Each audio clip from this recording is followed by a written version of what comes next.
Salam perpaduan, salam digayaku demi ilmu dan dharma. Salam Sabha Maju Jaya.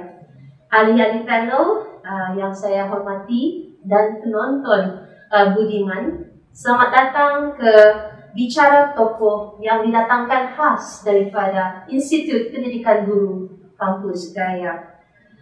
Bicara ini adalah khas untuk warga Gaya, warga IPG dan juga keluarga Malaysia.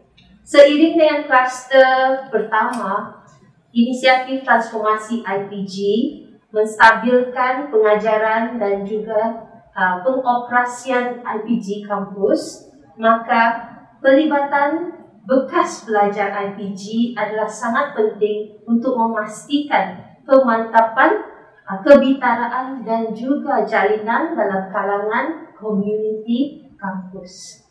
Menjelang Jubli Intan Kampus Gaya juga, kita melihat kembali kepada pengorbanan dan jasa bekas-bekas pelajar Maktab Gaya dan juga pemimpin yang telah memastikan kecemerlangan kampus. Maka kita telah memastikan bahawa sejarah yang telah dilakarkan itu dapat kita dokumentasikan agar semua akan ingat kepada pengorbanan dan jasa yang telah disumbangkan oleh semua pendidik keluaran Maktab Perguruan Gaya. Baiklah, bersama-sama kita mempunyai pemimpin-pemimpin yang tidak asing lagi dalam pendidikan di Sabah ini. Saya ingin perkenalkan 3 bekas pelajar Maktab Perguruan Gaya yang telah tidak asing lagi di Sabah ini, ya. Datuk Seri Panglima Dr. Haji Hazbullah Haji Taha, Datuk Sapawi Haji Ahmad, Tuan Haji Jalil Haji Tahir, dan juga Datuk Kamal Haji Quadra selaku bekas pemimpin kampus Gaya lah. Jadi marilah kita selami kehebatan bekas-bekas pelajar kita dengan bertanyakan kepada Datuk Seri Panglima dahulu, ya. So Datuk Seri Panglima, semasa Datuk Seri di kampus di Maktab Perguruan Gaya dahulu, apakah pengalaman Datuk Seri sebagai seorang pelajar pada masa dulu? Terima kasih Puan Moderator. Saya ucapkan tahniah dan terima kasih di atas inisiatif pengarah sendiri untuk mengadakan hari Institut Perguruan Gaya ini. Pada saya, maktab ini adalah amat signifikan kepada maktab itu sendiri, maktab ini sendiri dan Sabah. Karena maktab ini dimulakan pada tahun 63.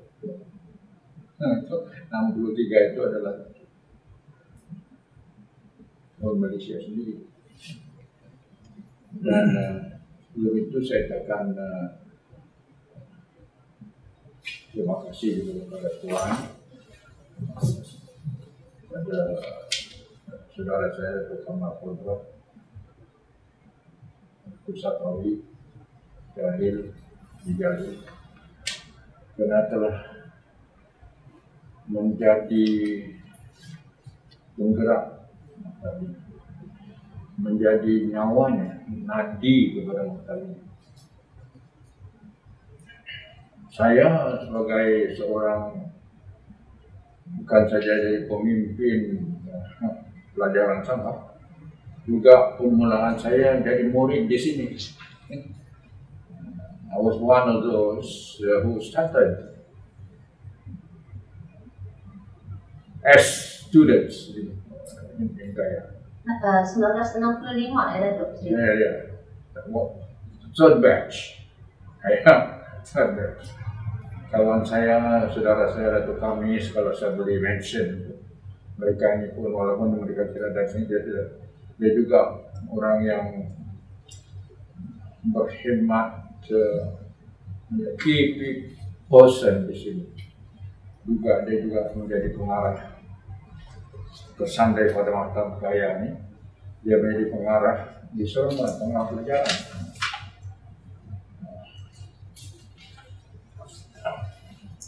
Bekas saya punya guru, Datuk Didikal Gabi, nini kepada Datuk Salim. Dia seorang punya guru di sini, orang Melayu. Ketuanya Haji Ilyas Samsudin, kalau tidak salah. Selain daripada itu semuanya orang Inggris. Sebab dia maktab ini adalah maktab bahasa Inggris. Dia punya bahasa pengantarnya. Sebagai pupil, sebagai student, saya di saat itu saya tidak memohon, tapi kena masukan. Gitu. Itu waktu itu mungkin kekurangan pelajar lah, enggak. So saya dan beberapa orang lagi yang di sini selama 2 tahun. Saya rasa maktab ini ditumbuhkan oleh sebab keperluan yang mendesak, kekurangan guru. Sebab maktab di Sabah pada saat itu adalah negeri yang bahasanya yang digunakan sebagai bahasa resminya bahasa Inggris. Semua orang Sabah kena bercakap dalam bahasa Inggris. Gitu.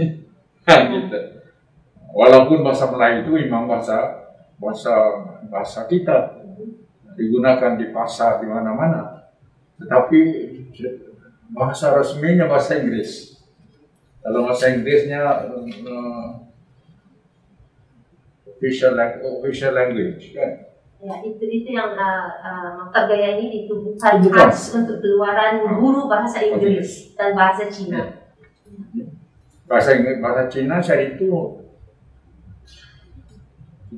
tidak unggul. Semuanya bahasa Inggris saja. Namun walaupun matlamatnya sebagiannya bahasa Cina. Jadi sebagai pelajar saya mengalami pengalaman yang saya rasa amat mencabar karena kami memulakan. Kemudian kami juga seperti saya misalnya saya jadi pengurusi bahasa Melayu, Badan Bahasa Melayu, persatuan-persatuan itu kan. Malumlah sok tidak ada orang. Kamilah yang menjadi penggeraknya. Itu yang initial lah, itu permulaan. Dan mudah-mudahan apa yang berlaku sampai beberapa tahun kemudian itu lama bahasa pengantar di sekolah diubah kan, jadi ada perubahan lah. Tapi jangan lupa bahwa Maktab Gaya ini adalah salah satu dari maktab yang memang tinggi dia punya kedudukan. Terima kasih Datuk Seri Panglima. Maktab Gaya memang sebuah institusi pendidikan yang unggul ya, Datuk Seri Panglima. So kalau kita dengar dari Datuk Sapawi, bagaimana pengalaman sebagai seorang pelajar di Maktab Perguruan Gaya dahulu? Bolehkah Datuk Sapawi ceritakan sedikit pengalaman Datuk? Terima kasih Puan Moderator, selaku pengarah LPG, di panel yang dihormati.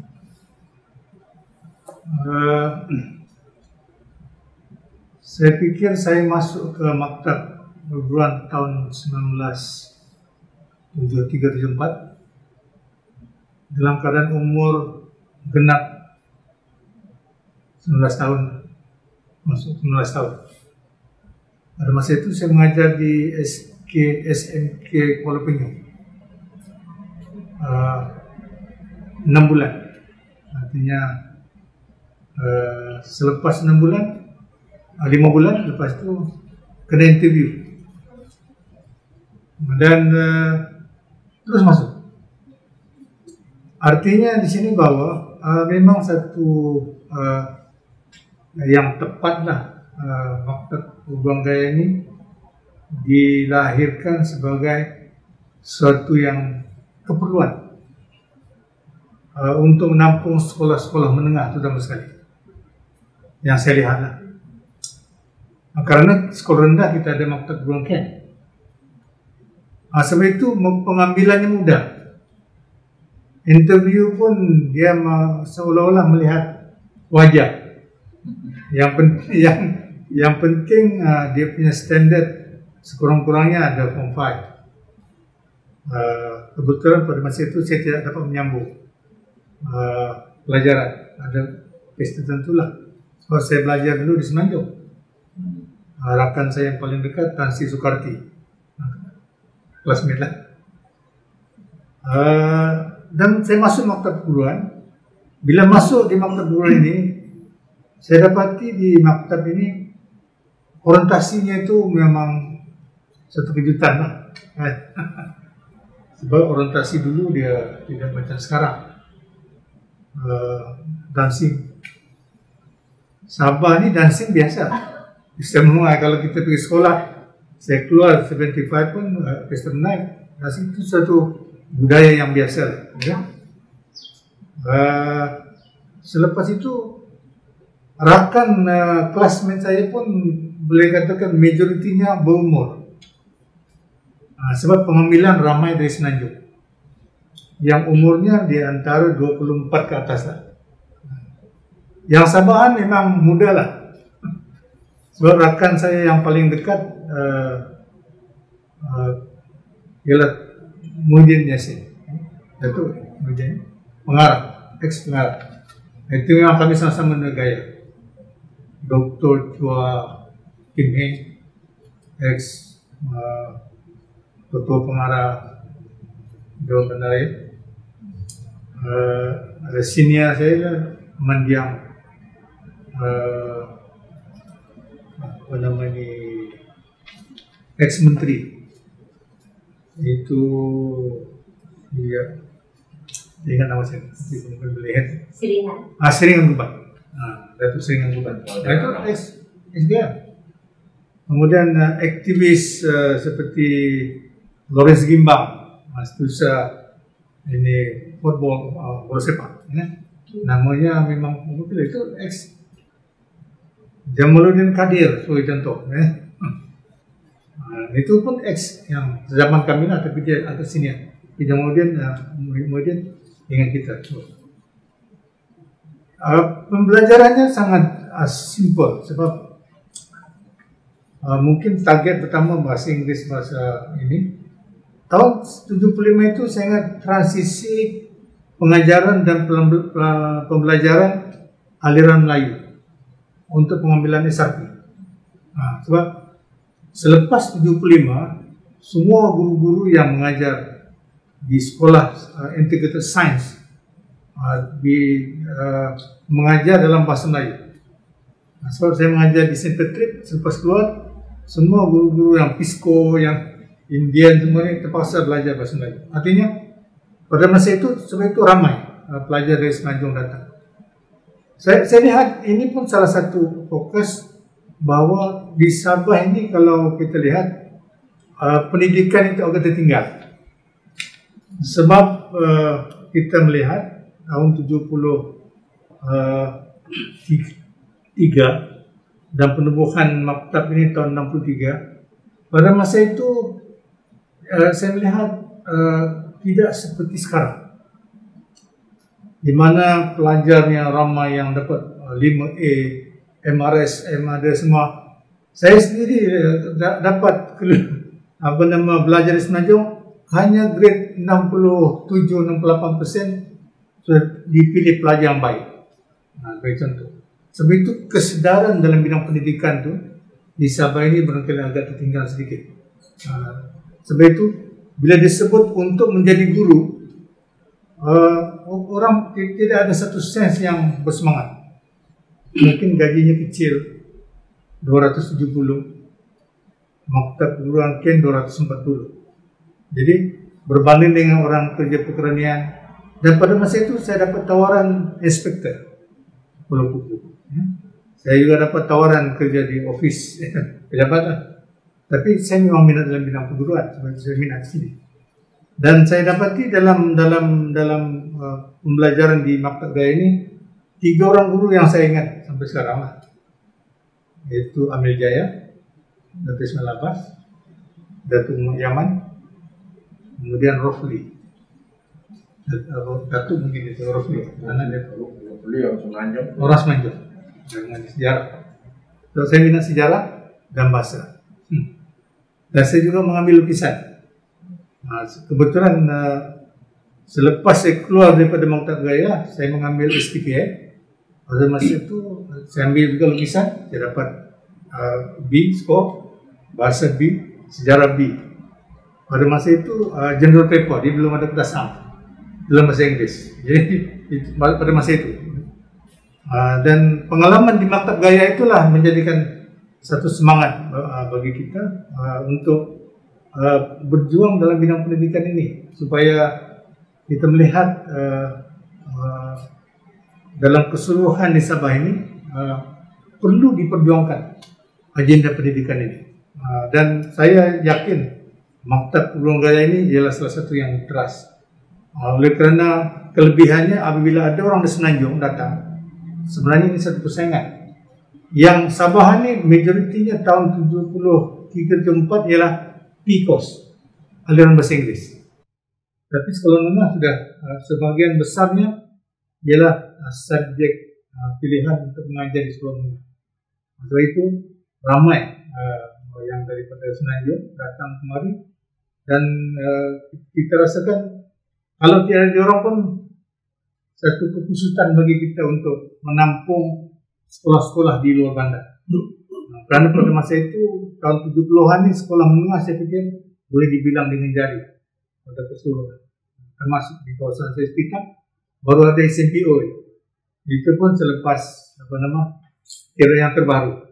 Kalau banding dengan sekarang, dalam satu distrik itu terdapat sampai 4-5 sekolah. Jadi keperluan guru itu lebih besar sekarang ini, dan kesedaran orang mengambil guru pun mungkin berbeza dengan dulu. Dulu choice, tapi sekarang no choice. Untuk menjadi pendidik. Setelah itu saya ingat, bagi saya satu kebanggaan saya dapat masuk maktab berdasarkan pengalaman kawan-kawan yang ada di maktab perguruan ini, dari segi hubungan sosial, dari segi kemesraan, dan dari segi bakat kebolehan yang ada di maktab ini. Pada masa itu free, tidak begitu mencabar sangatlah, tetapi menyeronokkan. Sekali terima kasih kerana berkongsikan mengenai keperluan tenaga pengajar, tenaga pendidik. Ya, jadi ramai daripada rakan-rakan yang datangnya daripada Semenanjung. Ya. Salah seorang tu memang kalau kita lihat Tuan Haji Abdul Jalil, ya, Tuan Haji Abdul Jalil telah datang daripada Semenanjung dan telah bersama-sama untuk mendapat pendidikan di Maktab Perguruan Gaya ini. Tuan Haji Jalil, boleh ceritakan sedikit mengenai pengalaman Tuan Haji semasa menjadi seorang pelajar di maktab ini? Bismillahirrahmanirrahim. Assalamualaikum dan selamat sejahtera. Yang berbahagia pengarah IPG Gaya, Tuan Dr. Ketua yang hormat Tuan Haji Safari, Raja Parlimen Sekutang, yang berbahagia Datuk Seri Panglima Dr. Haji Nasrullah, yang berbahagia Datuk Taman Putra. Jadi saya mohon izin menyampaikan maklumat ini dalam sekitar 15 minit. Dan ada banyak maklumat yang hendak saya sampaikan kepada hadirin sekalian. Sebenarnya saya berada di IPG Gaya di bilangan 4 pusingan ataupun 4 kali. Jadi saya mulakan dengan kaji yang pertama di LPD saya. Saya berasal dari Kota Tinggi Johor pada 1 Februari 1968 naik kapal Straits Steamship dari Singapura ke Castleton, Kota Kinabalu. Pelayaran masa itu mengambil masa 4 hari 3 malam dan tiba di Castleton, Kota Kinabalu Port pada 4 Februari 1968 pada umur 18 tahun 1 hari. 18 tahun 1 hari. Bermula pada 4 Februari 1968 hingga 6 Disember 1969, saya adalah sebagai pelajar atau student Gaya Teachers Training College, option matematik dan juga bahasa Melayu. Melalui kursus 2 tahun. Bilangan pelajar option matematik dan bahasa Melayu pada masa itu tidak ramai, sekitar 25 orang sahaja bagi satu kelas. Keseluruhan pelajar pada masa itu bagi tahun 1 dan juga bagi tahun 2 sekitar 200 orang. Semua pelajar tinggal di asrama. Satu blok asrama lelaki dan satu blok asrama wanita.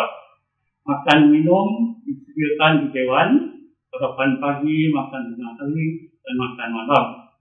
Pada masa itu, allowance pelajar RM40 sebulan. Tetapi setelah dipotong yuran-yuran, tinggal lebih kurang RM35 sebulan. RM30 memang cukup pada masa itu, kerana semua barangan adalah murah. Misalnya soto ayam pada masa itu 50 sen, minuman botol 25 sen, dan tambang bas pergi ke bandar Kota Kinabalu sekitar 10 sen hingga 15 sen. Jadi itu situasi pada masa itu. Dari segi infrastruktur, bangunan yang ada pada masa itu ialah blok pentadbiran ini, blok kuliah, dewan, perpustakaan, 2 blok apartmen pensyarah. Bahagian pentadbiran kuliah praktikum bahasa pengantar bagi kuliah dan juga praktikum di sekolah adalah bahasa Inggeris pada masa itu.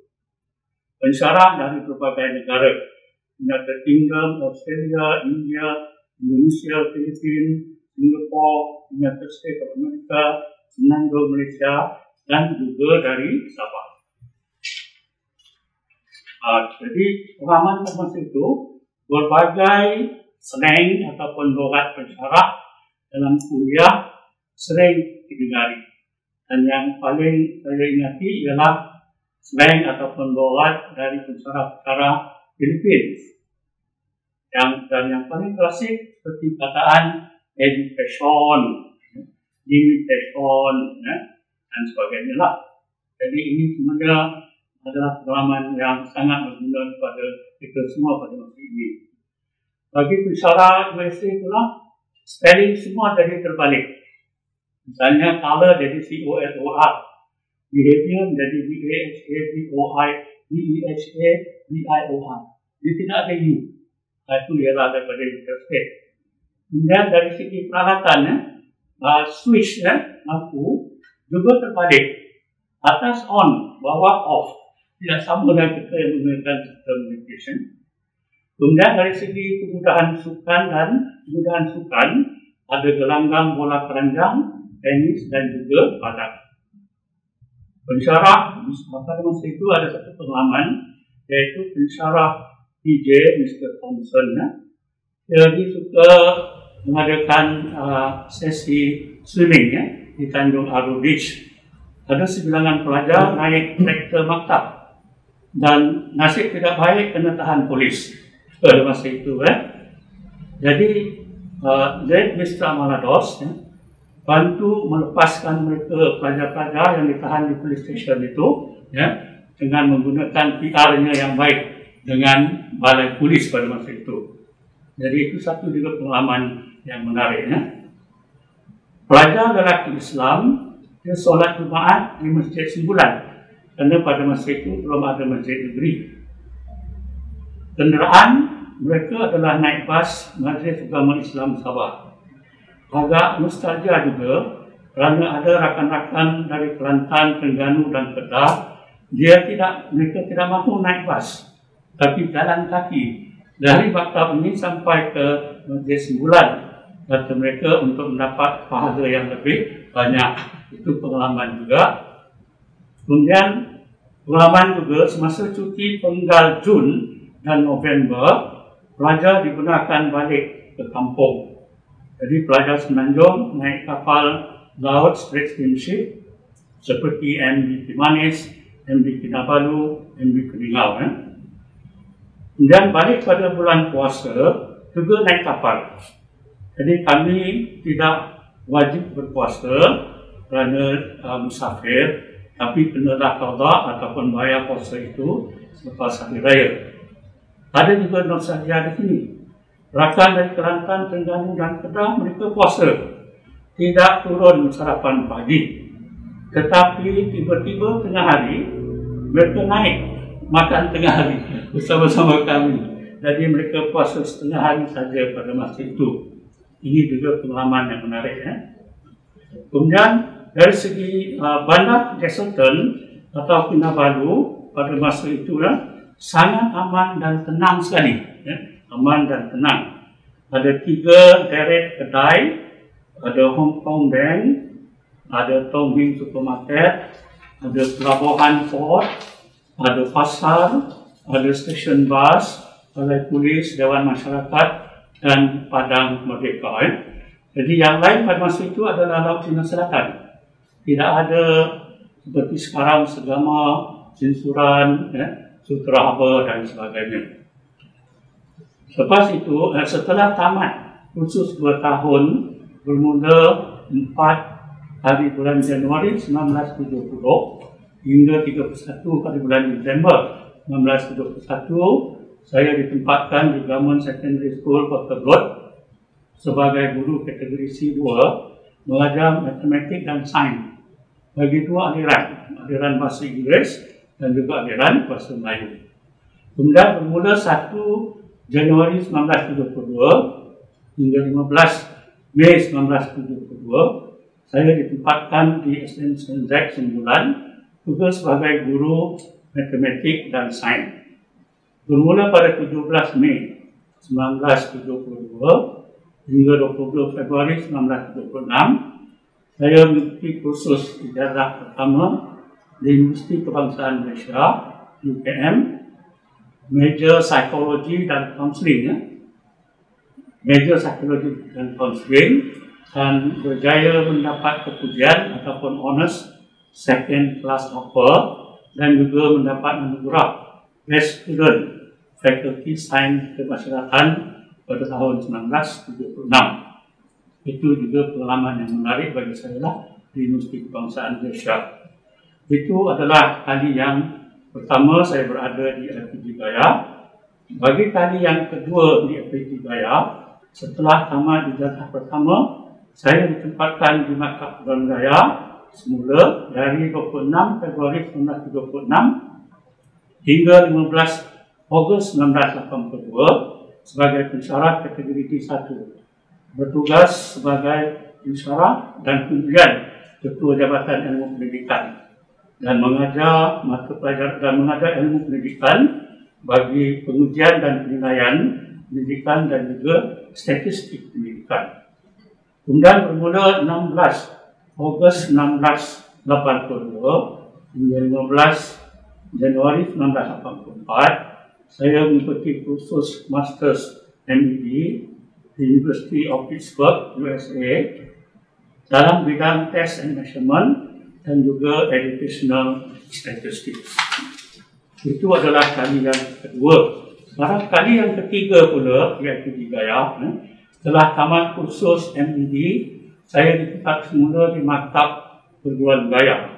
Bermula 27 Januari 1984 hingga 31 Disember 1986 sebagai pensyarah kategori 1 dan bermula 1 Januari 1987 hingga 1 Julai 1992 sebagai naik tungtur kategori D1 tingkatan kanan. Kemudian juga saya mengajar ilmu pendidikan, iaitu pengujian dan penilaian dan juga statistik pendidikan. Bermula pada 1 Julai 1962 hingga 1 Mac 1984, saya ditempatkan di Maktab Perguruan Sandakan sebagai naik tengkua kategori DG3. Dan bermula 1 Mac 1984 hingga 16 Januari 1968 dinaikkan pangkat ke jawatan pengetua Maktab Perguruan Sandakan kategori DG2. Bermula 16 Januari 1968 hingga 16 Disember 1969, saya ditempatkan sebagai pengetua Maktab Perguruan Ken Keluaran kategori DG2. Itu adalah kali yang ketiga. Dan kali yang keempat, akhir sekali di LPG Gaya, bermula 16 Disember 1969 hingga 1 Februari 2001, saya ditempatkan semula ke Maktab Perguruan Gaya sebagai pengetua kategori DG2. Dan bermula 1 Februari 2001 hingga 31 Desember 2004, saya ditugaskan sebagai Timbalan Pengarah Institut Perguruan Gaya kategori DG48. Dan bermula 1 Januari 2005 hingga 2 Februari 2006, saya dinaikkan pangkat ke jawatan Pengarah IPG Gaya kategori DG52. Pada masa itu belum 54. Dan saya bersara pada 3 Februari 2006. Sepanjang perkhidmatan saya selama 21 tahun di IPG Gaya, bilangan pelajar saya iaitu guru khusus asas sekitar 4,500 orang dan bilangan pelajar guru khusus dalam masa cuti sekitar 2,500 orang. Ditambah pula dengan pelajar guru Maktab Perguruan Sandakan dan guru Maktab Perguruan Ken selama 8 tahun, bilangan pelajar guru khusus asas sekitar 1,600. Ini bermakna bilangan pelajar saya adalah sekitar 8,600 orang selama 29 tahun. Saya berkhidmat di 3 maktab perguruan di Sabah, Maktab Perguruan Gaya, Maktab Perguruan Sandakan dan Maktab Perguruan Ken. Itu adalah pengalaman saya sebanyak 4 kali berada di Maktab Perguruan Gaya ini, dengan bilangan pelajar yang saya kenali, yang mereka kenal saya 8,600 orang. Jadi mereka kenal saya. Kadang-kadang jumpa di kedai makan, tiba-tiba dia kata, cikgu saya sudah bayar. Jadi saya pun rasa segan juga. Itu adalah pengalaman saya di IPG Gaya. Terima kasih. Tanya Tuan Haji Abdul Jamil itulah perjalanan seorang cikgu daripada pelajar sehinggalah menjadi pemimpin di Maktab Gaya ini So tanya sekali lagi, memang kalau kita lihat semua pendidik kita di sini ni memang ahli-ahli panel ni tidak asing lagi lah, sebab kalau kena jumpa saja, kalau anak murid jumpa saja di mana-mana memang akan dibelanjakan minum kan. So tanyalah Tuan Haji dan terima kasih kepada semua ahli panel kerana Tuan Haji Abdul Jalil telah menceritakan dengan panjang lebar pengalaman beliau. Memang ini boleh dibukukan sudah dalam buku legasi Gaya nanti kita haraplah Tuan Haji jangan simpan, nanti kita ambil. So sekarang kita telah mendengar daripada 3 orang bekas pelajar kita yang telah lama memberi sumbangan kepada pendidikan di Sabah ini Tapi sekarang kita ingin mendengar daripada pemimpin pengurusan dan pentadbiran Maktab Perguruan Gaya yang telah memegang tampuk kepimpinan lebih kurang 12 tahun di Maktab Perguruan Gaya. So ini kita ingin dengar daripada Datuk Kamal Dini Quadra, dan Datuk Kamal boleh ceritakan peristiwa yang tidak dapat dilupakan semasa berada di Maktab Perguruan Gaya. Terima kasih Dr. Moderator. Dan saya gembira sekali karena bertemu dengan kawan-kawan lama. terutama alumni Maktab Perguruan Gaya yang sudah begitu berjaya dalam berbagai bidang. So it is very nice to see all of you here this morning.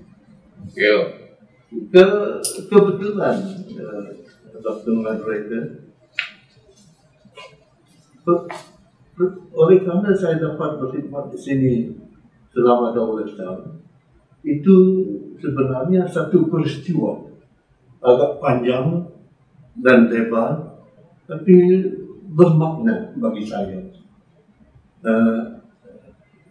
Dalam masa itu saya dapat bersama dengan staff mengambil beberapa inisiatif yang saya rasa jadi milestone dalam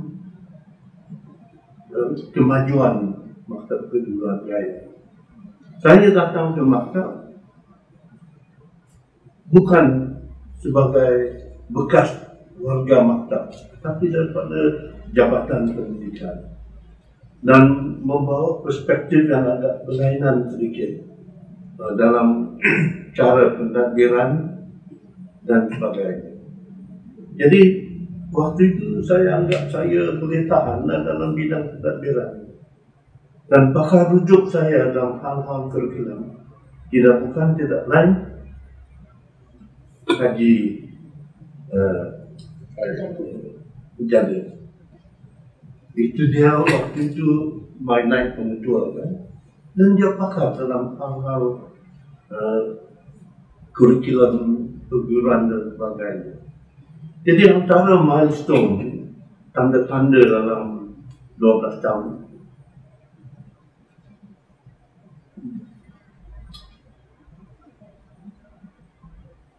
dan 12 tahun bertugas di sini. Yang pertama, dengan menggunakan komputer. Komputer dulu agak simple, tetapi cukup efektif untuk menyediakan soal-soal peperiksaan, untuk menyediakan yang penting sekali, allowance guru pelatih. Waktu saya datang ke sini, satu daripada komplainnya lambat duit masuk dibayar. Dan satu sebabnya kerana kita buat secara manual. Jadi dengan menggunakan komputer yang agak primitif waktu itu, kita dapat memberi SOP yang allowance pelajar akan dibayar pada minggu pertama setiap bulan. Kalau tidak, saya dapat panggilan daripada suami cikgu dan bilang, kenapa saya punya isteri punya allowance belum masuk lagi dalam bank? Jadi kita buat permodelan dari segi banking, dan di bawah Fosang sana ada cawangan BSN, dan itulah menjadi tumpuan pelajar waktu itu. So tak ada komplain lagi. Dan dalam bulan pertama saya melakukan diri di maktab ini, saya dapat pasang 4 buah payphone, telefon yang membayar, 2 di sebelah depan pejabat dan 2 lagi di asrama. Itu saya rasa satu kejayaan dari segi komunikasi. Jadi pelajar-pelajar tidak perlu pergi tempat lain untuk membuat panggilan dan sebagainya. Dan kita juga dapat buat perubahan dari segi facilities di maktab ini. Ini satu tumpuan. Antaranya, kita dapat memulihkan bekalan air ke asrama. Dengan take over, kita ambil alih pump house yang di bawah bukit, yang hanya akan berfungsi apabila operator daripada jabatan air datang untuk kasih pasang pump. Jadi kita buat arrangement dengan Jabatan Air supaya kita tugaskan pelajar kita untuk memasang, untuk switch on pipe setiap petang supaya tangki-tangki yang kita sudah ganti penuh air waktu malam. So itu jadi satu perubahan. Tapi satu lagi perubahan yang kita buat ini dengan bantuan kerajaan Sabah.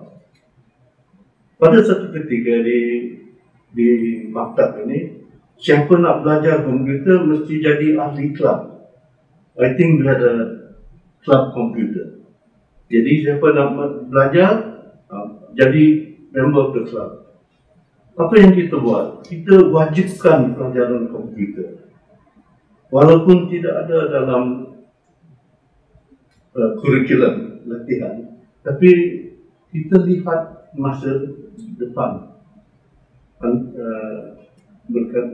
berkenaan dengan kemahiran yang seorang guru mesti belajar. Dan saya berjaya dapat RM120,000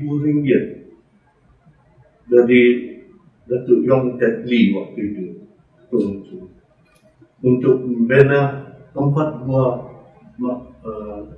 makmal komputer di maktab.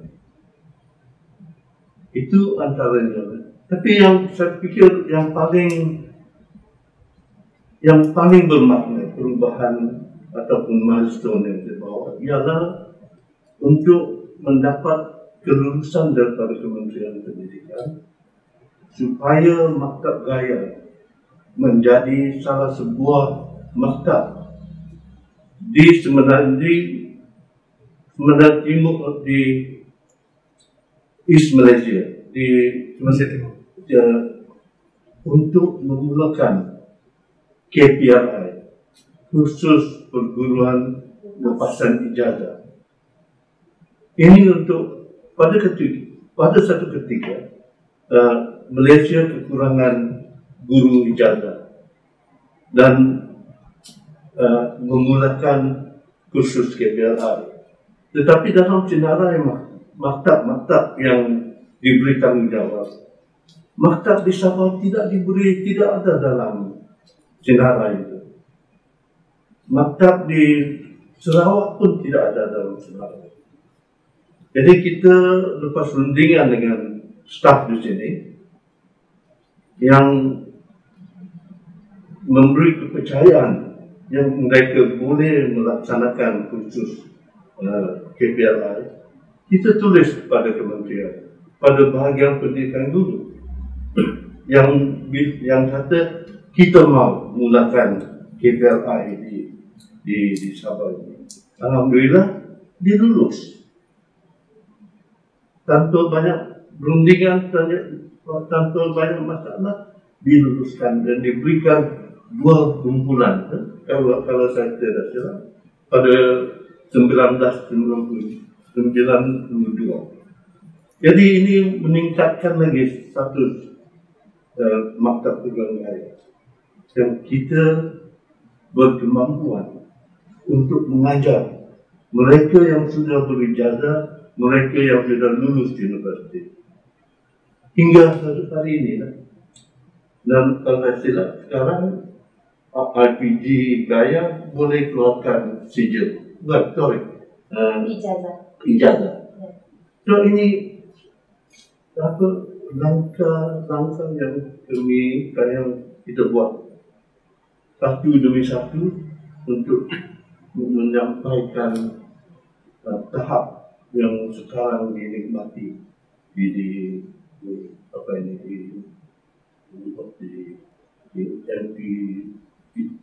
LPG Gaya. Dan kemudian kita juga diberi peruntukan untuk buat surau. Dan ini masih dipakai surau yang jadi masjid. Dan kita dapat peruntukan untuk adakan kompleks sukan di bawah sini. Oleh yang diberikan oleh kementerian. Tapi sumbangan dari kerajaan negeri tidak dilupakan. Dan akhir sekali pusat sumber di maktab ini, saya tidak tahu kalau masih di tempat yang sama. Waktu saya datang ke sini, waktu melawat pusat sumber atau perpustakaan waktu itu, saya nampak 3-4 baldi plastik di dalam di dalam di dalam perpustakaan.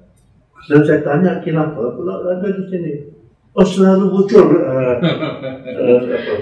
pengetahuan. Okey, ada peruntukan? Tidak ada. Jadi apa yang saya buat? Buat working paper kepada yayasan Sabah yang ada tersebut. Dan diberi kelulusan RM40,000 oleh Dr. Jeffrey. Straight away. Dan kita dapat ubah suai, repair, dan permodernkan pusat sumber. Dan kita jumpa dia datang untuk perasmian. Jadi kalau sempat jalan nanti, pusat sumber original itu ada di sana. Dan tempat itu juga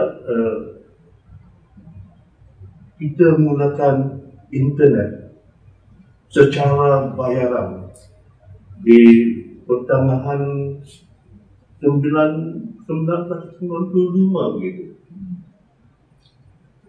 Dan kita di antara maktab-maktab di Sabah kan sudah ada kemudahan internet pada waktu itu.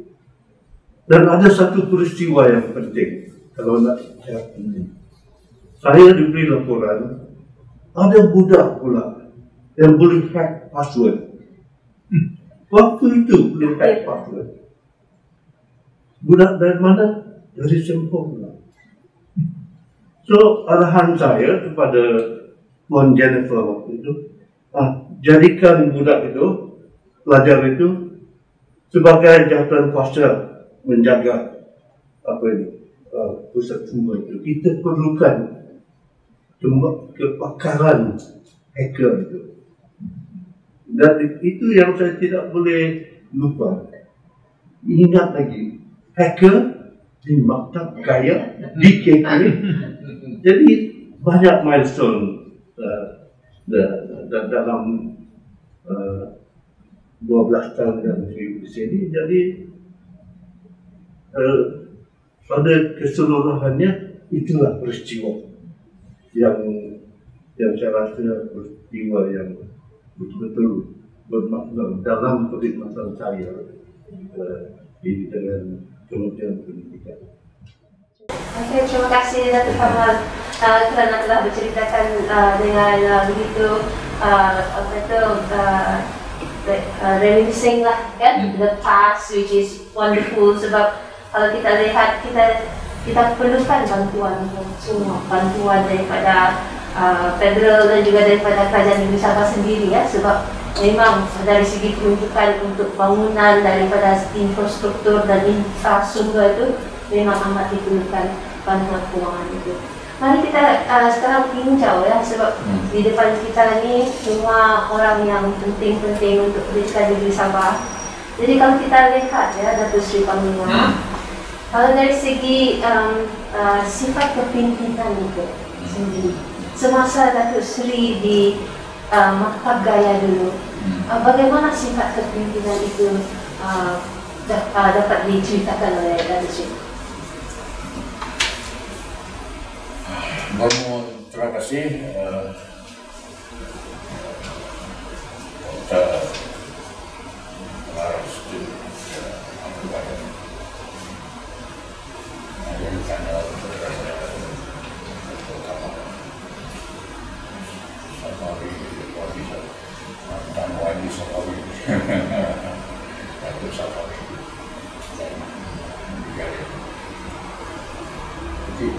Di Sabah ini kita tidak asing lagi.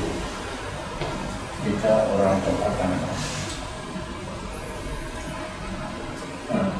Meaning sebelum Malaysia sudah kita ada di sini.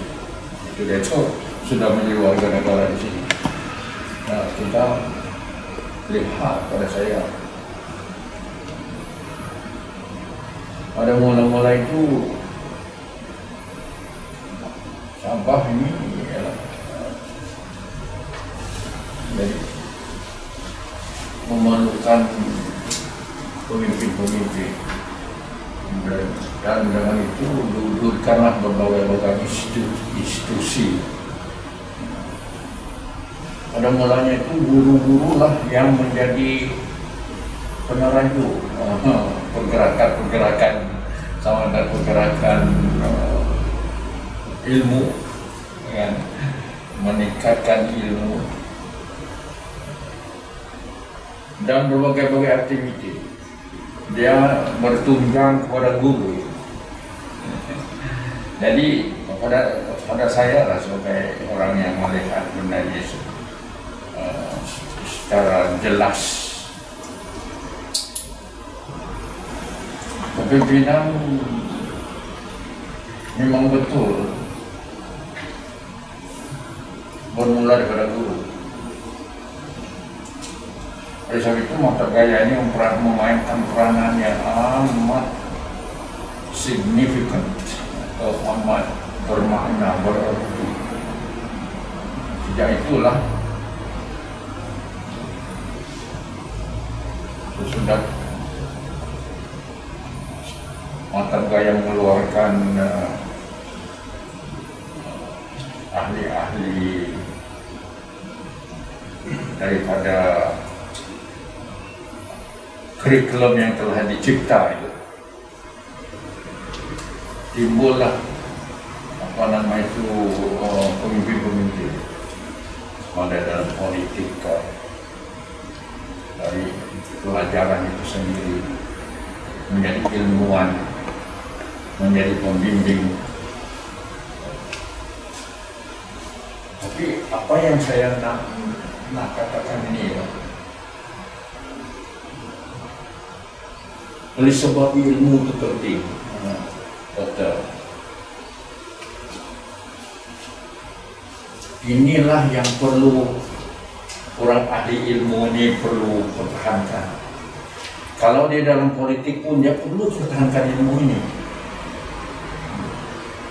Ahli agama pun perlu pertahankan ilmu. Mening ilmu orang berilmu itu berkualitas, bukan pengikut. Orang cakap dia pun ikut. Secara saya ini the modern society perlu ada itu. Mengapa orang itu boleh dipanggil develop negara itu? Sebab dia gunakan orang ilmu itu supaya berkualitas. Dia tidak merusak. Dia membawa negara itu berkualitas. Ini yang negara lain dia merusak. Berapa lama merdeka makin merusak. Sebab dia tidak pertahankan ilmu itu. Nah, I think this has to be what they call this zeroed in. Kita punya perhatian di sini. Mengapa kita ketinggalan? Orang lain maju, sedangkan dia ada ilmu.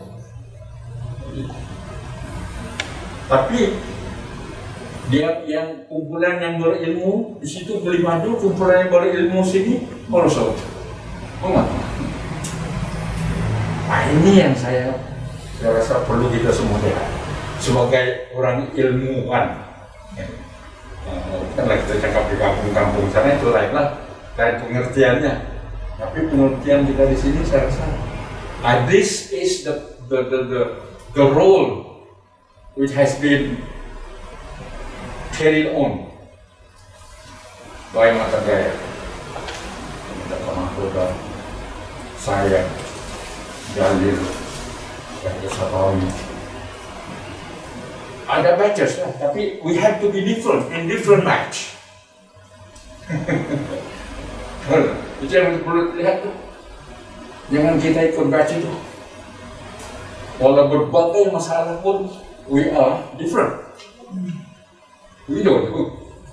Malah tidak, kita pertama merosot Nanti orang persalahkan kita, oh, ada ilmu tetapi kenapa begitu? Nah, ini sesualan lah. Jadi kepemimpinan ini saya mau melihat macam tu lah. Kan? We have been 60. Di Malaysia misalnya sudah kita sejak 63. Are we going up or going down? Jawab sendirilah. Jadi ilmu kita di mana? Kalau kita merosot, kita ada ilmu banyak diri. Ya, jika kita persalahkan siapa? Persalahkan diri kita. Datuk Seri Panglima ya, tadi pun awal tadi Datuk Seri pun ada nyatakannya sebagai seorang pelajar di sini, Datuk Seri telah dengan sendirinya memimpin Persatuan Bahasa Melayu kan, dengan tiada apa-apa pengalaman, tetapi kecekalan dan ketekanan diri Datuk Seri Panglima sendiri ya, untuk mengejar ilmu itu yang penting, betul ya Datuk Seri. So itu yang satu yang perlu kita pertahankanlah. Dan budaya ilmu itu, Yes, budaya orang berilmu itu mesti wujud. Terima kasih Datuk Seri Panglima. So sekarang Datuk Haji Safawi itu sebagai seorang bekas pelajar Perguruan Daya ini. So bagaimana sikap kepimpinan Datuk Haji Safawi di-strengthen lah kan, ditingkatkan sehingga kan Datuk Safawi sekarang telah menjadi Dun Sindumin dan juga ahli parlimen di sekitar. So ini menjadi satu inspirasi kepada pelajar IPG Kampus Gaya sekarang ini, sebab daripada seorang guru menjadi seorang wakil rakyat. Boleh ceritakan sikit? Terima kasih.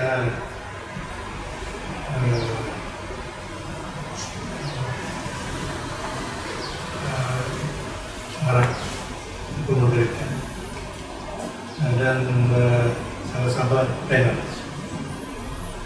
Saya pikir saya masuk maktab ni satu kelebihan kepada saya ialah, untuk saya lah, telah mencetuskan satu turning point untuk saya berubah menjadi orang berani. Sebab peristiwanya ialah ketika saya di sekolah dulu, saya pernah bertanding pidato sekolah rendah. Dulu sistem pidato dia main hafal, ya, pernah di sekitar pernah. Kemudian masuk sekolah menengah pun selalu kena denda. Oleh kerana saya matematik memang saya tidak berapa. Lain dengan Najib Jalil, guru matematik, bicara matematik. Kadang sudah berdiri belum kipas. So dia akan jadi macam kita bukan trauma, tapi tidak berani ke depan. Fobia saya. Fobia. Tetapi bila masuk maktab keguruan ni, di maktab keguruan dulu dia free dengan co-curricular. Salah satu yang saya lihat ialah drama. Saya pun masuklah mulai drama. Walaupun ini simple, Buddha dan Dara, tapi dalam versi purba. Sebab dalam drama itu yang saya boleh ingat ialah seorang dia punya hero, jadi pengetua orang Semenanjung, Kelantan. Di sebelah tahu dia kita ambil pencen lah. Bila dia sebut cheese saja, pergi pasti terbang. Jadi itu pun jadi satu kaedah untuk menerkam dan jadi drama. Saya bukan mau cerita yang terbang itu, tapi artinya berani ke depan. Berani ke depan. Berani, sebab dipentaskan di depan Dewan Maktab. Berpelajar datang tengok.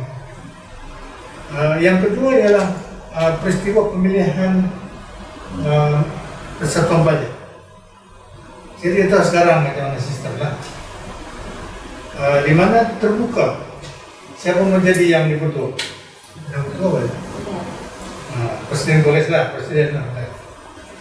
Dan saya tadi masa itu lawan Sulaiman Marlan, tapi saya tidak menang. Tetapi dalam pertandingan itu dibenarkan orang bercakap di depan. Dan saya berani lah bercakap, walaupun saya tidak tahu sangat menjadi ketua ini kan, tapi itu memberikan satu mindset minda kita bahwa keberanian kita untuk berdebat. Nah, itu satu pengajaran bagi saya lah. Sehingga kan bila saya keluar daripada maktab, 3 tahun saya mengajar, mana saya masuk universiti, saya bertanding lagi di kampus dengan berani, dan saya menjadi presiden kolej, salah sebuah kolej D, selama 2 penggal, bertanding macam pilihan raya. Ada 1.500 student bertanding, dan kita menang, berani berpidato. Keberanian itulah yang menjadikan saya boleh berani tampil ke depan. Dan itu saya walaupun dia kecil, tetapi sebenarnya peluang itu menjadikan kita dapat keluarkan fobia ataupun trauma dan sebagainya, itu menjadi seorang yang sebenarnya aku boleh, saya boleh. Artinya tidak mustahil keluaran maktab Quran Gaya ini yang dulunya dan memang hebat pun ya,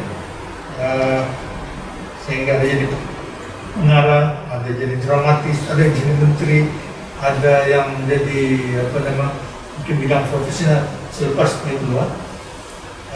Bakat yang terpendam itu, sebab itu tanggung jawab guru mencongkel potensi pelajar untuk melahirkan dia menjadi seorang yang hebat pada masa akan datang. Dan sebab itu apabila saya keluar, saya berkecimpung dalam bidang terpimpin di luar kampus, memudahkan saya.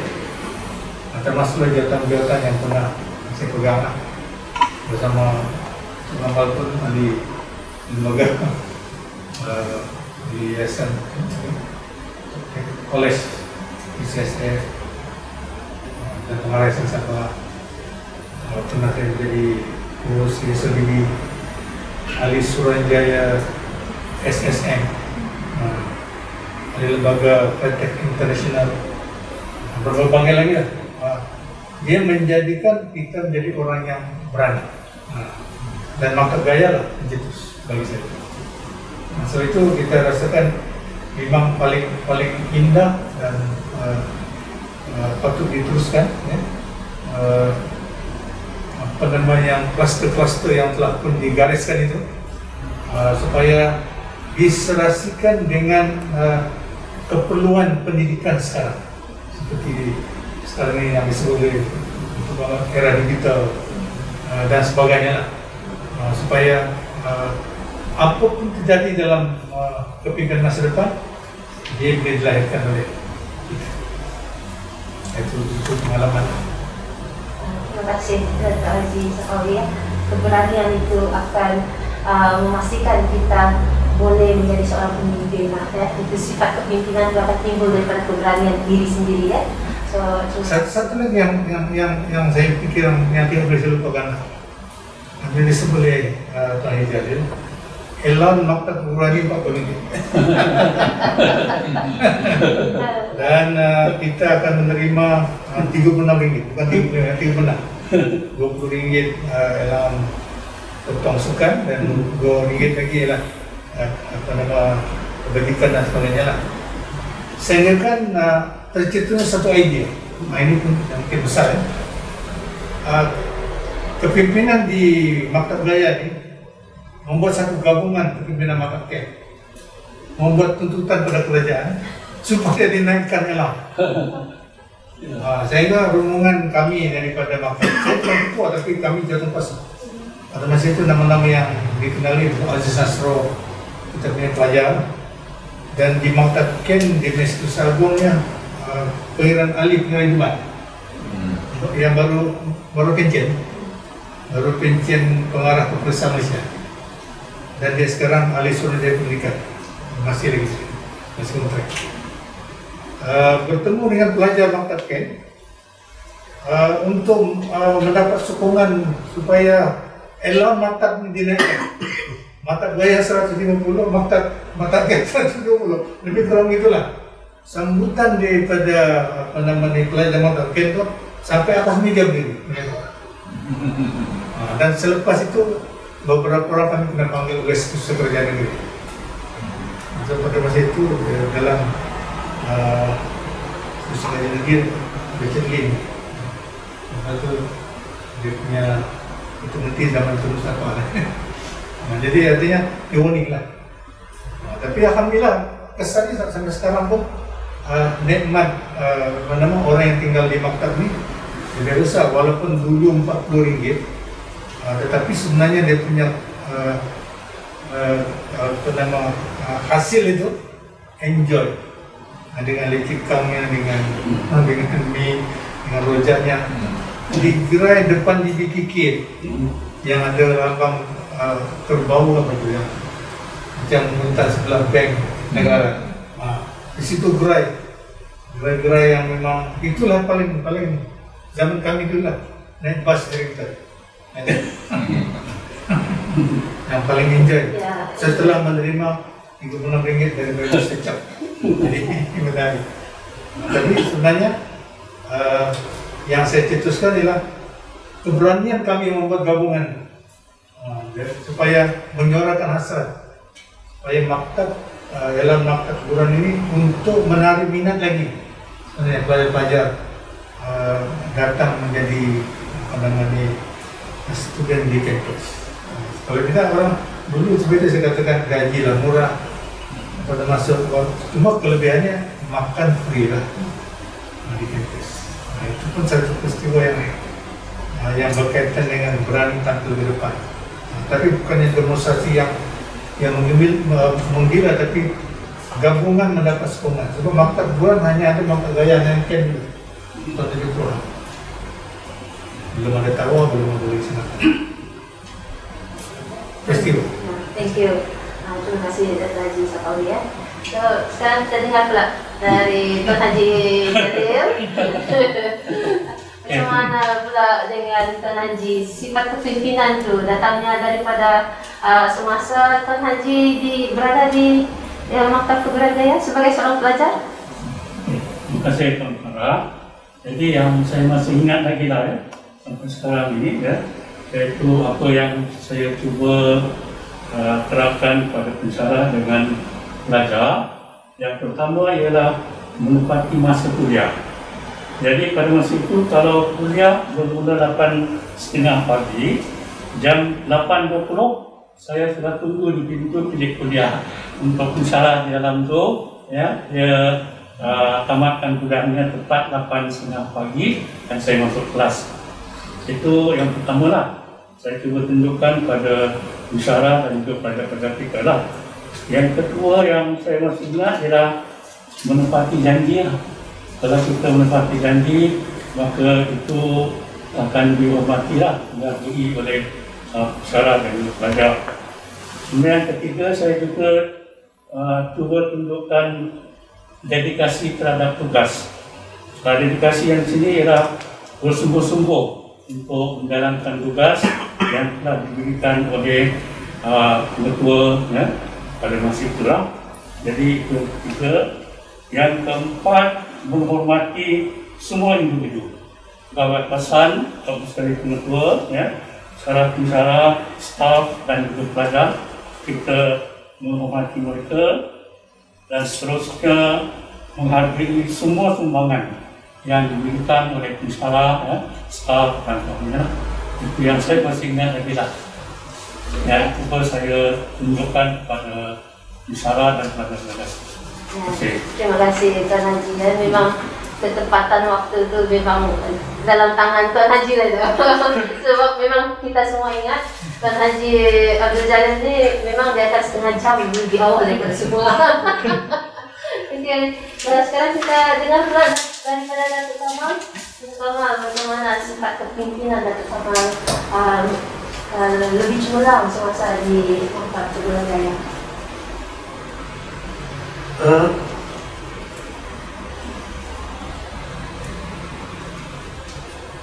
Apabila seseorang guru masuk ke dalam kelas, masuk dalam bilik kuliah dan sebagainya, dia secara otomatik menjadi seorang pemimpin. Sebab pelajar, pelatih mengharapkan sesuatu daripada orang yang berdiri di depan mereka. So secara tidak langsung, latihan guru menjadikan seseorang itu a leader. Dan seperti apa yang Datuk Supawi kata, dia dengan bersama dengan ini, dia memberanikan menjadi itu berani.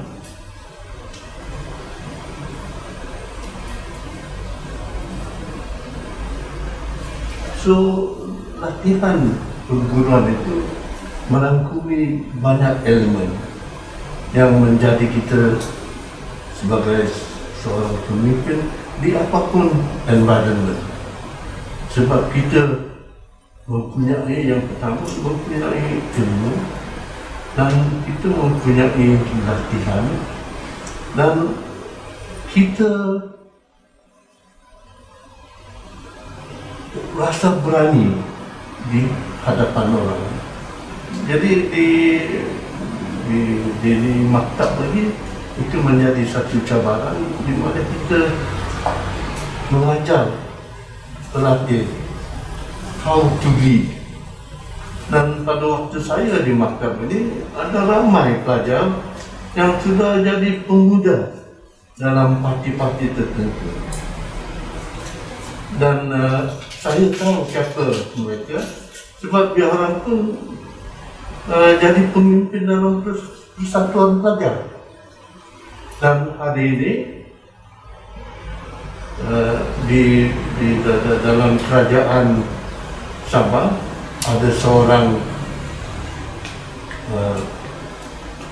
pembantu menteri, nama dia Isnin, yang berkhidmat sekarang dan bertugas sebagai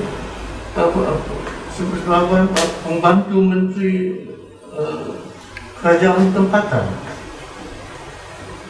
Dan sebelum itu ada pelajar-pelajar kita yang menjadi pegawai khas, pegawai pemimpin. Jadi kita boleh jadi pemimpin dalam berbagai situasi kerana latihan daripada maktab dan ilmu yang kita dapat daripada maktab dan juga daripada pencara-pencara, sama ada pencara di dalam bilik kuliah atau di padang. Jadi it is a breeding ground, so to speak, for leaders in the community. Do you think that as a leader yourself, as the pengetua of Maktab Hubungan Raya, you have contributed, you have become the role model for many of the students? Okay, I have a role as an officer of the ministry, but as one person, there's not much I can do. We need a group of people like Jalil, heads of department, even yang pengumpul. We need them all to help us achieve something. But the most important thing, yang penting sekali, kita memberi ada visi. Kita tahu apa yang perlu dibuat dan macam mana kita membawa orang-orang lain untuk membantu kita. Sebab di antara kita ada ramai yang lebih pandai daripada kita. Jadi yang penting macam mana kita gunakan ilmu mereka to help us achieve our goal. Jadi one of the leadership traits is macam mana kita dapat sokongan, dapat bantuan, dapat kepakaran daripada mereka yang di keliling kita. Dan I think that is the success, and my success, so to speak, in Maktab Gaya is because I'm being helped by all kinds of people. Daripada mengetua sampailah ke si Mudi dan Madau yang terhubung di FNB. They all help. Jadi it is not a one-man show. Dan juga apabila pihak atasan di kementerian sedar yang kita boleh buat sesuatu dengan baik, mereka cukup rela memberi peruntukan, memberi bantuan dan sebagainya. Sebab mereka tahu that kalau kami diberi RM10,000 peruntukan tambahan, itu akan digunakan dengan baiknya. Terima kasih Datuk Kamal sebab daripada perkongsian Datuk Kamal itu memang kepimpinan secara kolektif itu adalah sangat penting dan semua warga kampus itu sendiri adalah sangat penting untuk memajukan kejimpulan universitas. Ya, satu lagi saya tambah Datuk Kaujata. Sebelum saya melakukan diri ke Maktab Gaya, saya melawat sebuah maktab di Kuala Lumpur, agaknya maktab yang terkemuka, dan diberikan taklimat oleh pengetuanya yang dulu pernah bertugas di sini sebagai timbalan pengarah Sabah, dan menunjukkan saya ke carta kerja mereka. Dan dengan bangganya dia diberitahu di maktab ini kami ada 33 jawatan kuasa. 33. Saya tidak exaggerate. Dan apabila saya nak datang ke sini, saya tanya, adakah ini cara untuk mentadbir maktab dengan begitu ramai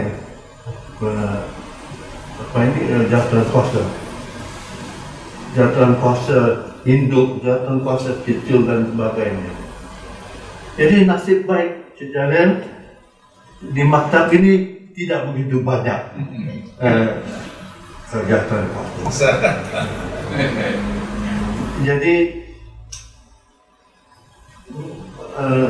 pendekatan saya ialah task based.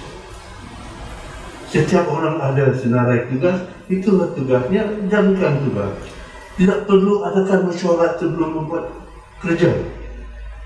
Jadi saya bernasib baik juga waktu itu ada 2 pegawai kerja daripada Semenanjung yang sungguh baik dan boleh diharapkan.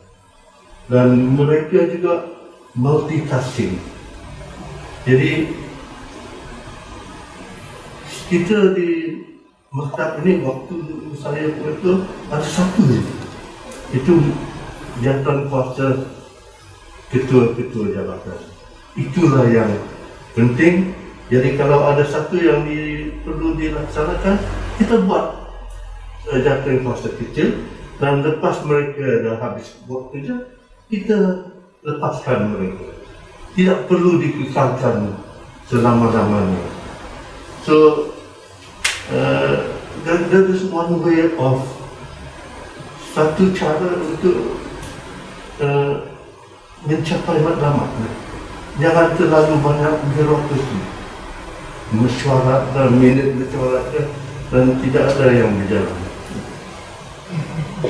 Baiklah, terima kasih Datuk Kamal. Kalau kita lihatlah ya, tidak ada pengeluaran ada maktab pengeluaran gaya di sini bersama kita, ya Datuk Kamal, 3 of them, semuanya cemerlang. Jadi soalan saya kepada ahli panel sekarang, adakah keluaran belajar maktab gaya telah menyumbang kepada kecemerlangan prestasi pendidikan di negeri Sabah khususnya?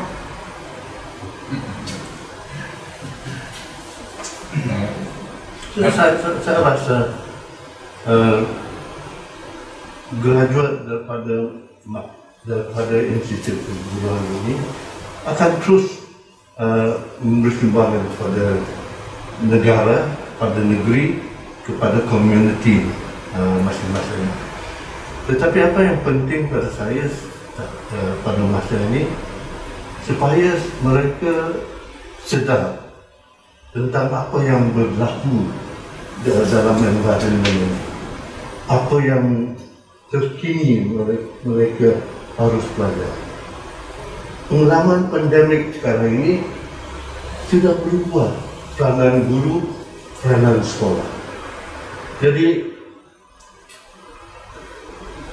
saya terfikir dalam masa hadapan kita harus tekankan kemahiran teknologi, kemahiran digital, supaya kita dapat sampaikan maklumat, ajaran kepada pelajar-pelajar dalam cara yang mereka faham.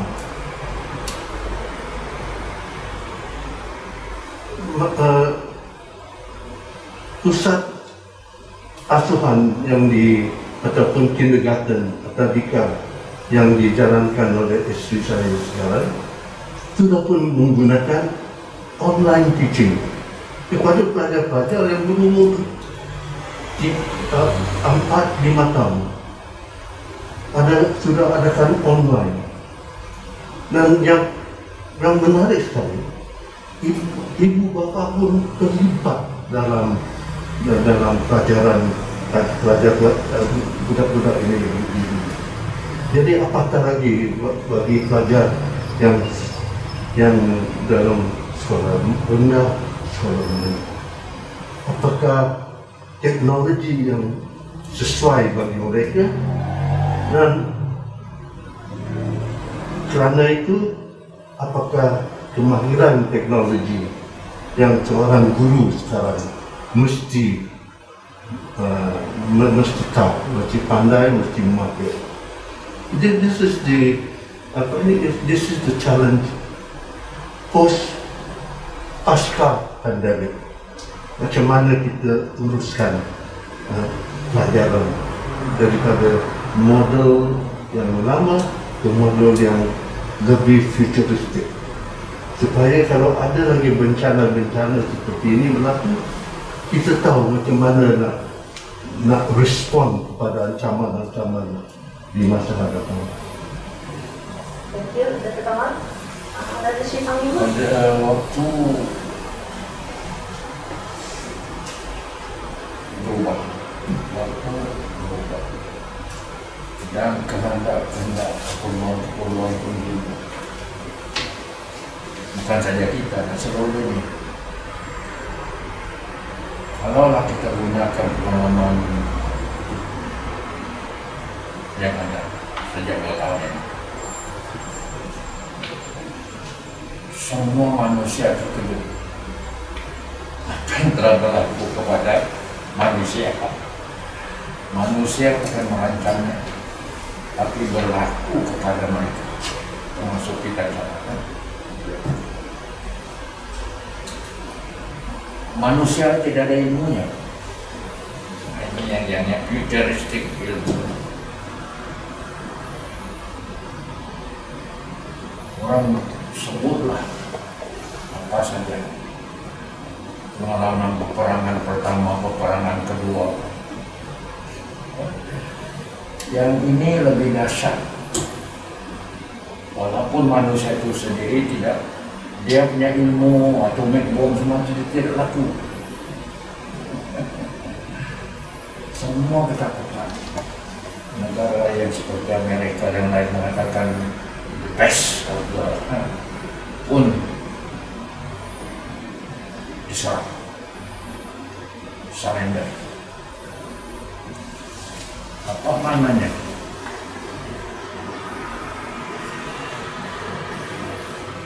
Manusia di dunia sekarang perlu berbaik-baik, dan di ilmu berbaik-baik itu memerlukan ilmu yang luar daripada apa yang kita ada. sekarang kita ada komputer lah, kita all these computers are made by terutama by guru maksud saya. Keluarkan terutama keluarkan di doktor, you're the chief, you are the producer of the knowledgeable group of people.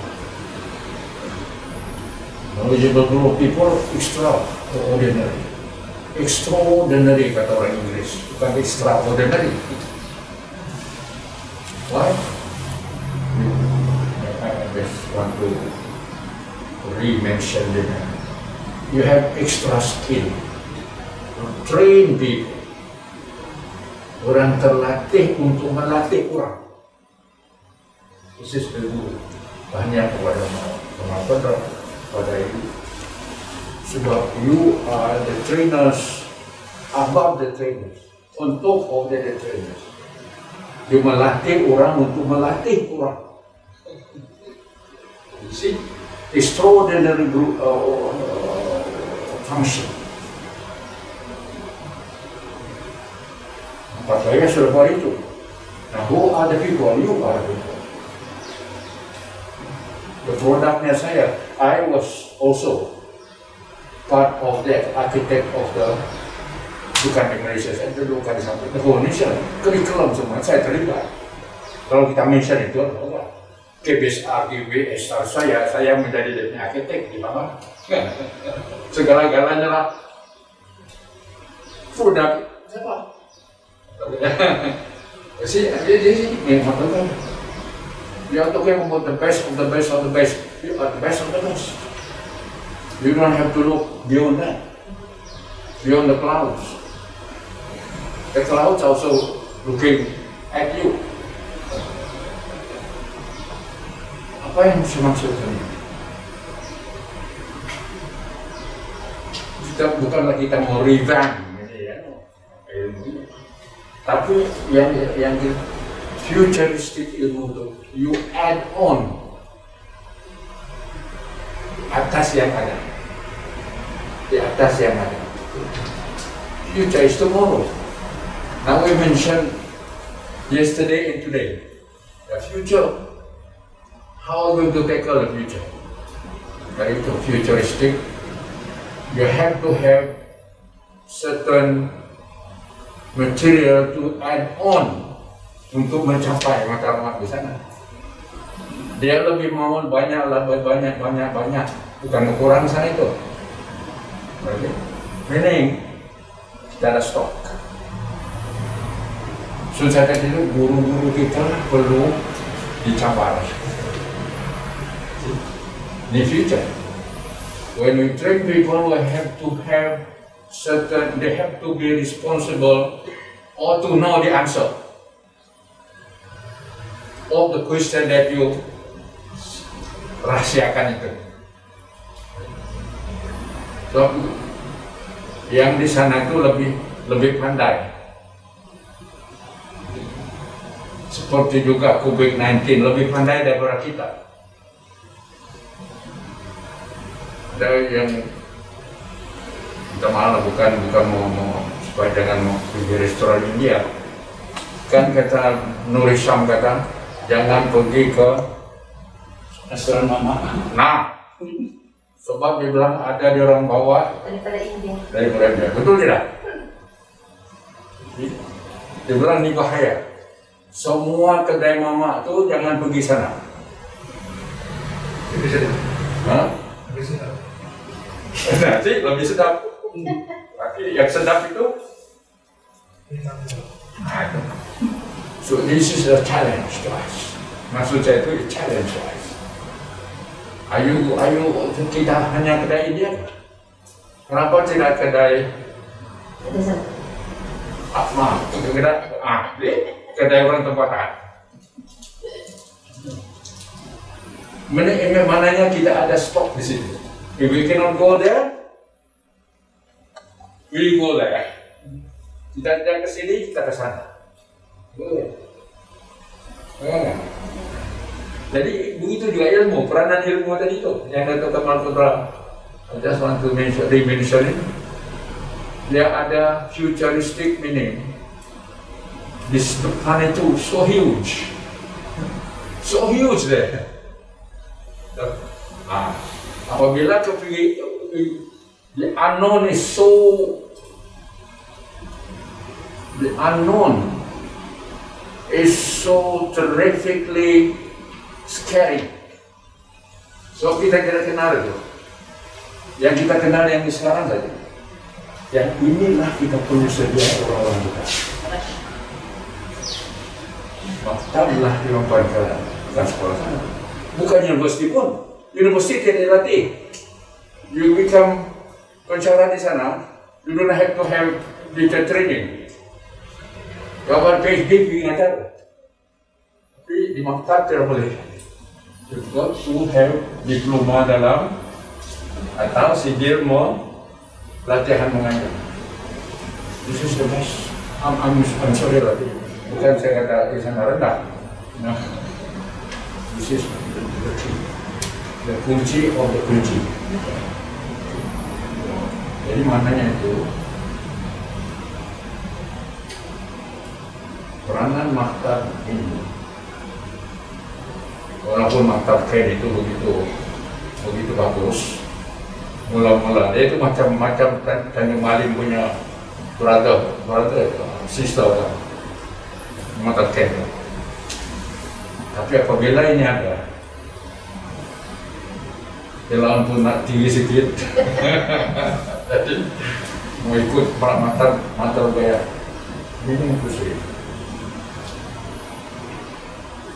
Ini masyarakat bukan sengaja, cadangan saja. Harus jadi macam itu. Better.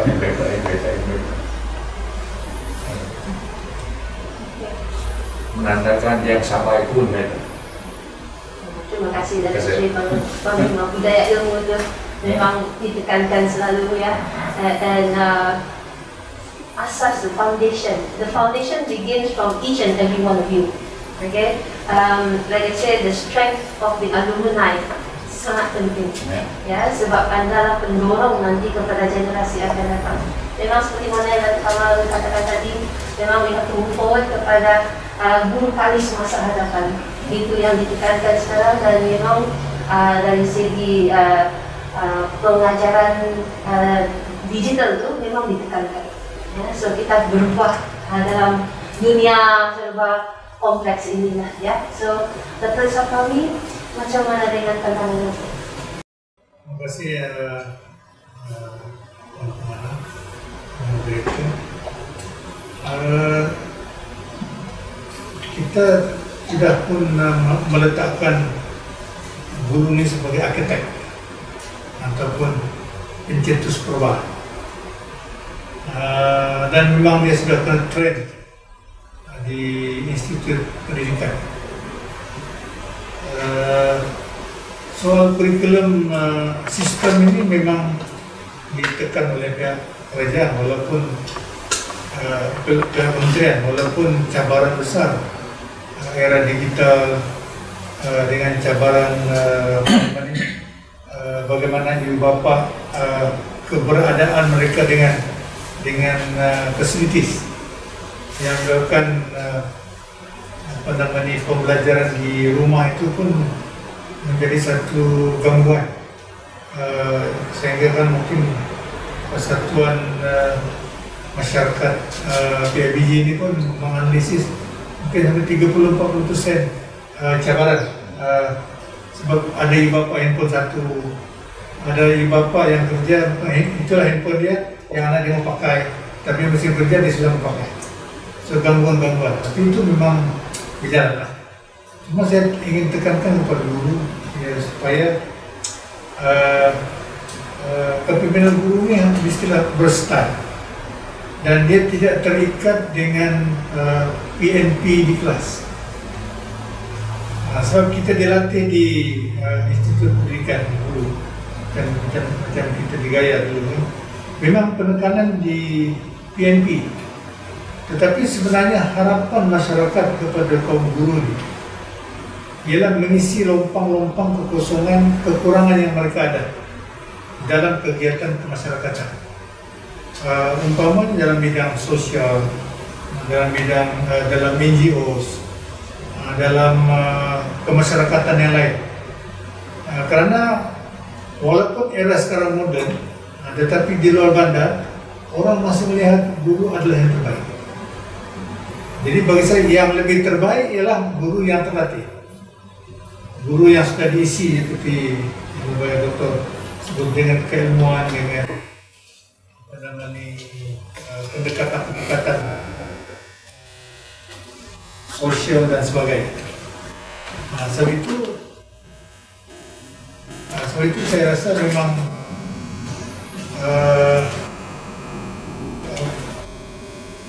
masyarakat guru ni dia perlu menampilkan diri. Ramai juga di kalangan guru ni dia bisnesnya seolah dia dengan pelajar balik rumah dengan anak, tetapi tidak melihat masyarakat.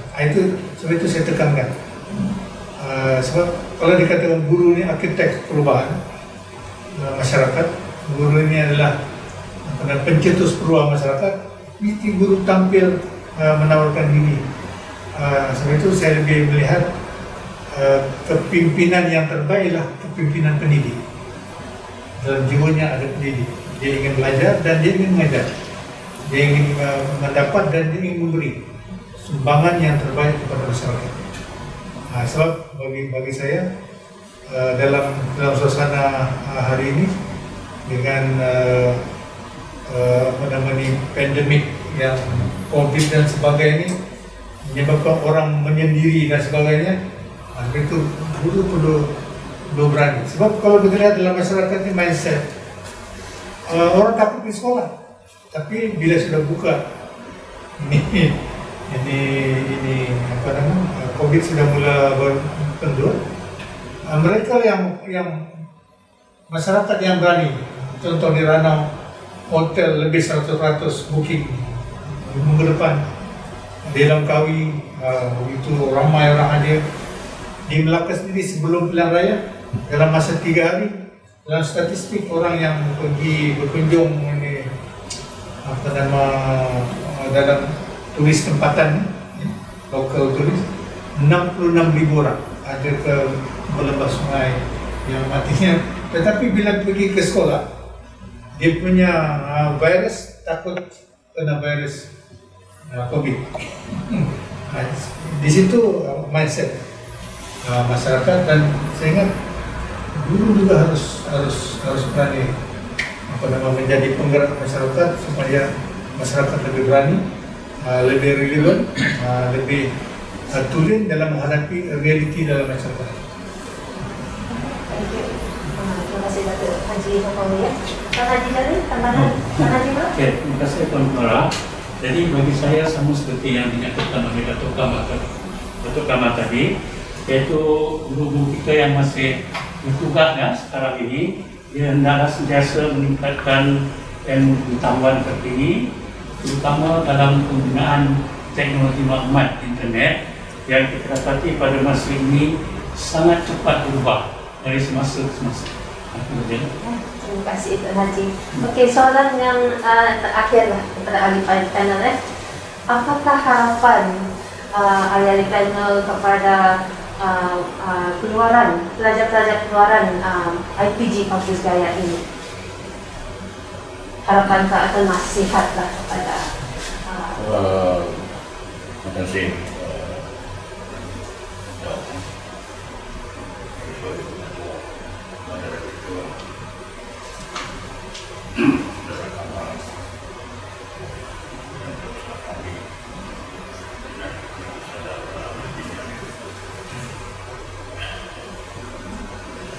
Kita nama negara kita, bangsa ini,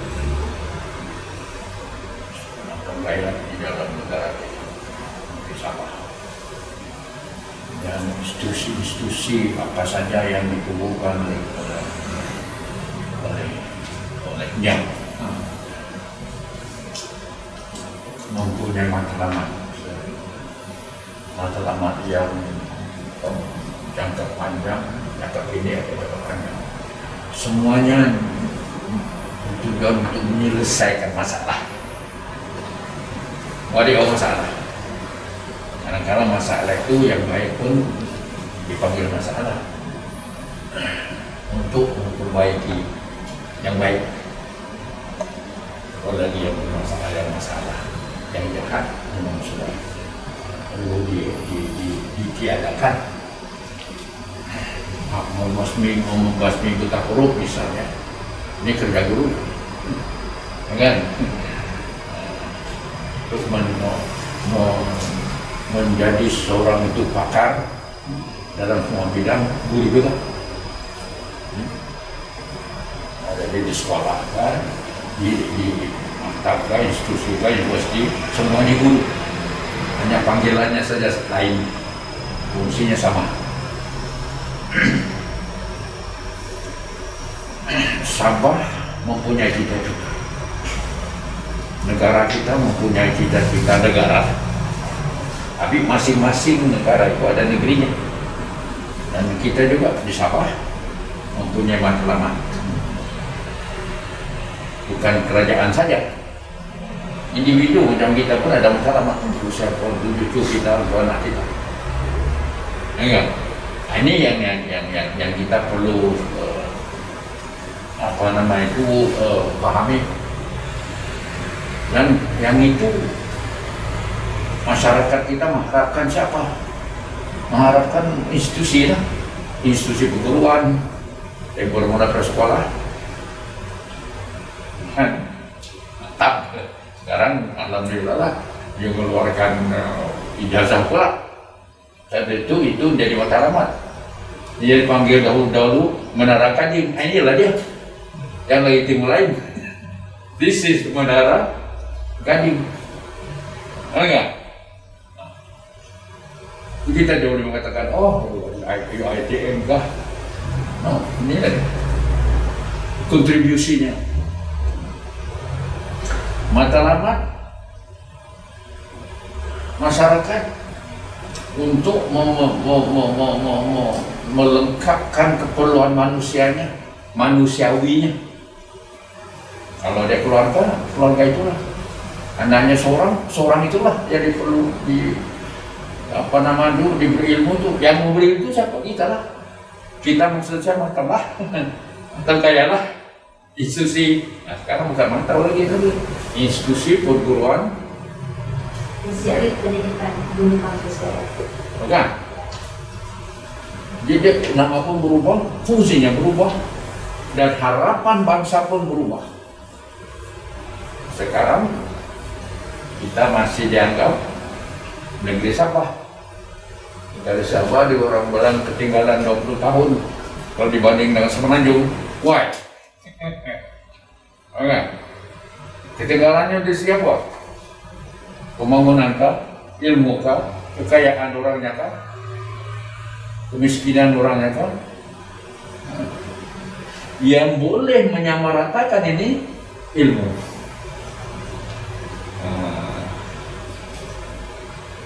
Jadi ilmu ini kalau orang sakit penyembuh segala penyakit. Memang betul pun. Ilmu ini lah orang yang susah menjadi senang. Orang yang tidak mau dipaham dia jadi paham. Jadi pengarah maka sama membuat institusi di IPG ini dia berharapan di sana, harapan kementerian, harapan kerajaan negeri, dan harapan khususnya orang-orang Sabah. Walaupun dia tidak bagi tahu hari-hari nanti bingung pula, tapi we understood. Jadi dalam kita yang di sini kita minta masalah ini. Kita hanya berkata sesama kita, yang ini harapan bangsa kita. Saya rasa itu dulu. Terima kasih. Terima kasih. Datuk Panglima. Siapa lagi? Ada Haji Satawi. saya melihat kalau boleh maktab institut ini menjadi sebuah industri.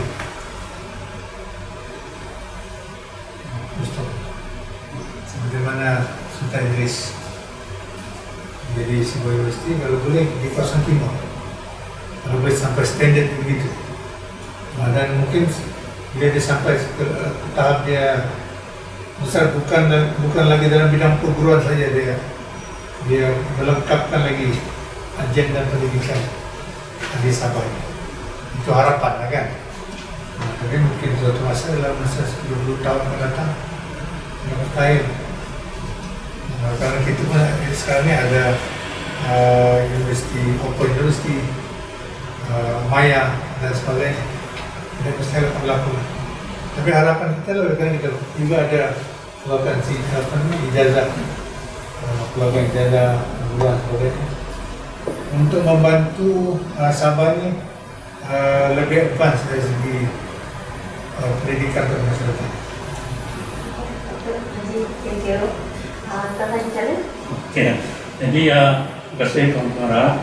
Jadi harapan saya semoga RPG Gaya ini sentiasa cemerlang untuk mendidik pelajar kita menjadi guru yang cemerlang dan juga yang bersifat edukasi terhadap tugas mereka. Dan saya juga mengucapkan tanya kepada pelajar-pelajar RPG Gaya yang nampaknya ramai juga yang berjaya menjadi pensyarah di RPG Gaya dan juga RPG yang lain lah. Dan semoga mereka juga dapat memberi sumbangan yang cemerlang untuk mendidik pelajar kita menjadi guru yang cemerlang di sekolah. Terima kasih. Terima kasih Tuan Haji Jalil. Dan last but not least, Kata Kamal. Saya rasa bangga dan gembira melihat kampus baru yang kini menjadi satu realiti.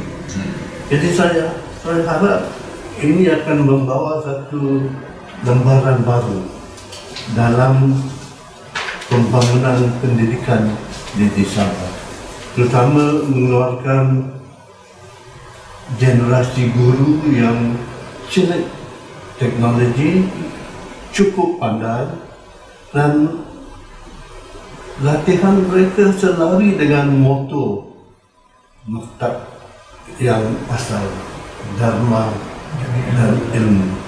Itu yang penting sekali. Kita tidak boleh lari daripada tanggungjawab kepada masyarakat, kepada komuniti, sama ada di atas gunung ataupun di tepi laut. Itu yang responsibility, tanggungjawab yang utama. Tapi kita harus juga mengkawin yang baru dengan yang lama. Sebab kita mau maju ke hadapan dan tidak mau ketinggalan dalam arus teknologi yang kini memainkan peranan yang begitu penting dalam kehidupan kita. Terima kasih. Terima kasih Datuk Kamal. Itulah terima kasih kepada semua ahli panel kerana telah menyumbangkan idea dan juga kisah-kisah daripada pengalaman dulu dan juga sekarang ya.